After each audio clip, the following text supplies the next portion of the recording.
Mark നേടാൻ നമുക്ക് ഒരു ഗ്രാഫിന്റെ ചോദ്യമാണ് തന്നിട്ടുള്ളത്. ഇതുപോലെയുള്ള ചോദ്യങ്ങൾ കിട്ടുമ്പോൾ നിങ്ങൾ ആദ്യം ചെയ്യേണ്ടത് ഗ്രാഫിലേക്ക് നന്നായിട്ട് നോക്കുക എന്നുള്ളതാണ്. ഇതൊരു വെലോസിറ്റി ടൈം ഗ്രാഫ് ആണ് അല്ലെ. ഇനി നമുക്ക് ചോദ്യങ്ങൾ നോക്കാം. ഫസ്റ്റ് ചോദ്യമാണ്, ഇവിടെ 4ാമത്തെ സെക്കൻഡിൽ ഈ വസ്തുവിനുണ്ടായിട്ടുള്ള പ്രവേഗം എത്ര എന്നതാണ്. അപ്പൊ നമ്മൾ എന്ത് ചെയ്യണം? ഗ്രാഫില് 4ാമത്തെ സെക്കൻഡ് കണ്ടുപിടിക്കണം. 4ാമത്തെ സെക്കൻഡ്. എന്നിട്ട് നമ്മൾ എന്ത് ചെയ്താ ഇങ്ങനെ ഗ്രാഫിലേക്ക് ഇങ്ങനെ തട്ടിച്ചു കൊടുക്കുക. സോ നമുക്ക് കിട്ടിയില്ലേ, അവിടെയുള്ള വെലോസിറ്റി എന്ന് പറയുന്നത് എത്രയാണ്? 20 മീറ്റർ/സെക്കൻഡ് ആണ്. ഇത് നമ്മൾ കുറച്ചുകൂടെ നോക്കുകയാണെങ്കിൽ നിങ്ങൾ കണ്ടോ, നോക്കൂ, 6ാമത്തെ സെക്കൻഡിൽ എത്രയാണ് വെലോസിറ്റി? 20 മീറ്റർ/സെക്കൻഡ്. 8ാമത്തിൽ 20, 10ാമത്തിൽ 20, ഇനി 2ൽ നോക്കൂ 20. എല്ലാ സമയത്തും ഒരേ വെലോസിറ്റി ആണ്. ഇങ്ങനെയാണെങ്കിൽ നമ്മൾ പറയും ഈ വസ്തു സമപ്രവേഗത്തിലാണ് അല്ലെങ്കിൽ യൂണിഫോം വെലോസിറ്റിയിലാണെന്ന്. ഇനി നമുക്ക് അടുത്ത ചോദ്യം നോക്കാം.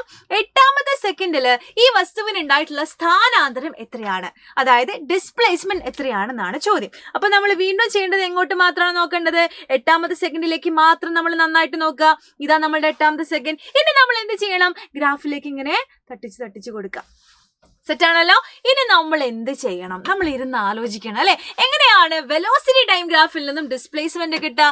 നമ്മൾ പഠിച്ചിട്ടുണ്ട്, ഏരിയ കണ്ടുപിടിച്ചാൽ മതി, പരപ്പളവ് കണ്ടെത്തിയാൽ മതി. അപ്പൊ നമ്മൾ 8 സെക്കൻഡ് വരെ മാത്രം കൺസിഡർ ചെയ്യാം കേട്ടോ. ബാക്കിയൊന്നും നിങ്ങൾ മൈൻഡ് ചെയ്യേണ്ട.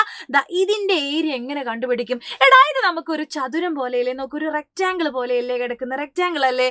അപ്പോൾ ഈ റെക്റ്റാങ്കിളിന്റെ ഏരിയ കണ്ടെത്തിയാൽ നമുക്ക് അവിടെയുള്ള ഡിസ്പ്ലേസ്മെന്റ് കാണാൻ പറ്റും.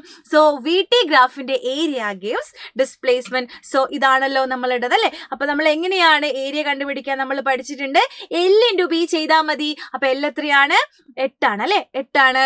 B എത്രയാണ്? ബ്രെഡ്ത്ത് എത്രയാണ്? 20 ആണ്. കിട്ടിയല്ലോ. സോ 8 × 20 ചെയ്യുമ്പോൾ നമുക്ക് കിട്ടും 120. ഇവിടെ നമ്മൾ കണ്ടുപിടിച്ചത് ഡിസ്പ്ലേസ്മെന്റ് ആയതുകൊണ്ട് തന്നെ 160 മീറ്റർ ഇസ് ദി ആൻസർ.